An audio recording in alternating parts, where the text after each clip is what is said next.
আমাদের অনেকেই ইংরেজি ভাষার গ্রামারটা জানে বা পার্টস অফ স্পিচ জানে, কিন্তু সেখানে সেটার সাথে আরবিটা মিলিয়ে উঠতে পারে না। যদি আরবিটা মিলিয়ে উঠতে পারে তাহলে তার জন্য 1 মিনিটের মধ্যে সিম্পল হরফটা জেনে যেতে পারে। তো আমরা সেই জায়গা থেকে আজকে দেখানোর চেষ্টা করব যে আরবি ইংরেজির যে পার্টস অফ স্পিচ আছে 8 প্রকার, সেখানে সাথে আরবিটা কিভাবে মিলানো যায়। ইংরেজির মধ্যে আছে noun, pronoun, adjective, verb, adverb, এগুলো যেগুলো আছে। আর আরবির মধ্যে আছে মাত্র 3টা জিনিস, এত 8টা নেই। হয়তো এসএম হবে, অথবা ফেল হবে, অথবা হরফ হবে। তো ইংরেজির 5টা জিনিসকে একসাথে আমরা নাউন বলতে পারি বা এসএম বলতে পারি। সেগুলো কোন করলো? Noun, pronoun, adjective, adverb, interjection. এই 5টাকে মিলিয়ে আরবিতে কি বলবো? এসএম বলবো। আর আরেকটা জিনিস হচ্ছে ভার্ব। এই ভার্বকে আমরা বলবো ফেল। আরেকটা কি? আরেকটা হচ্ছে কনজাংশন এবং প্রিপোজিশন। এই দুইটাকে আমরা হরফ বলবো। তো এটা হলো আমরা একটা মকারানা বা একটা মিলানোর চেষ্টা করলাম ইংরেজির সাথে। যদি আমরা আরবি কিতাব থেকে দেখতে চাই, তাহলে আমরা এসএম কাকে বলে? এসএম হচ্ছে কোনো কিছুর নামকে এসএম বলে।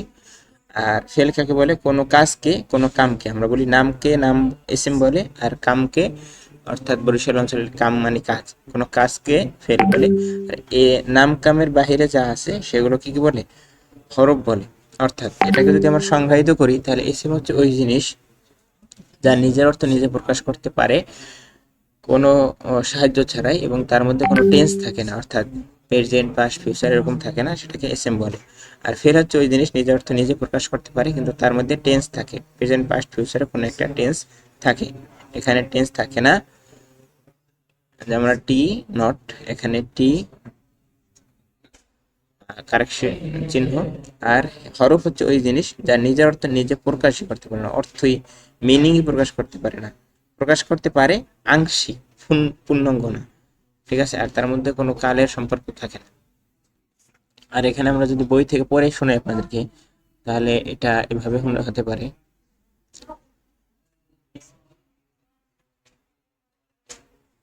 ইসেম, যে কালিমা নিজের অর্থ, কালিমা মানে কি? কালিমা মানে শব্দ, লফজ, অর্ড।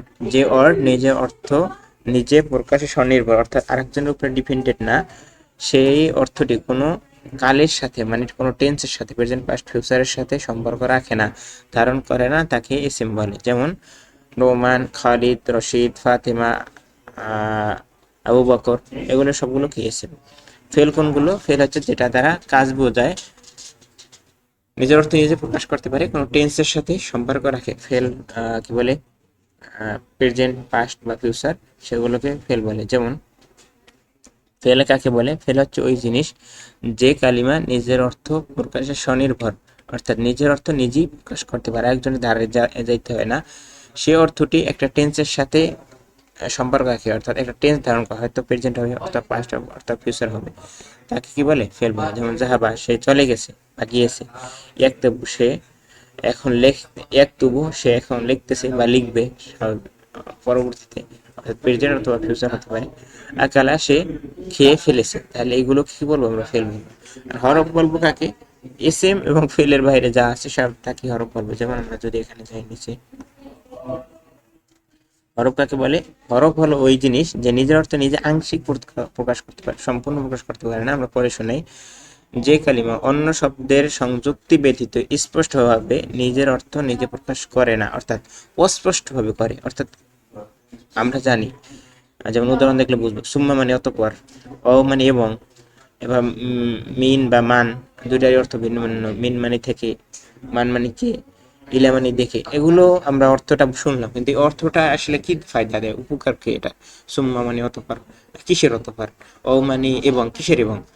এটার সাথে কিছু লাগতেছে আমাদের, একটা কি বলে, একটা কিছু হজব আছে, একটা কিছু নাই, এরকম মনে হচ্ছে। তাহলে এই জিনিসটা যে নাই, নিজের অর্থটা নিজে যে সম্পূর্ণ প্রকাশ করতে পারে নাই, এই জিনিসটাকে কি বলে? এই জিনিসটাকে হরফ বলে। সেটাই বলছে, নিজের অর্থ নিজে স্পষ্টভাবে সম্পূর্ণরূপে প্রকাশ করতে পারে না, কিন্তু আংশিক প্রকাশ করতে পারে, প্রকাশ করে না, তাকে হরফ বলে। এটাই আজকের দর্শ ছিল। আপনাদের কাছে সহজভাবে নাহটা উপস্থাপন করার চেষ্টা করলাম।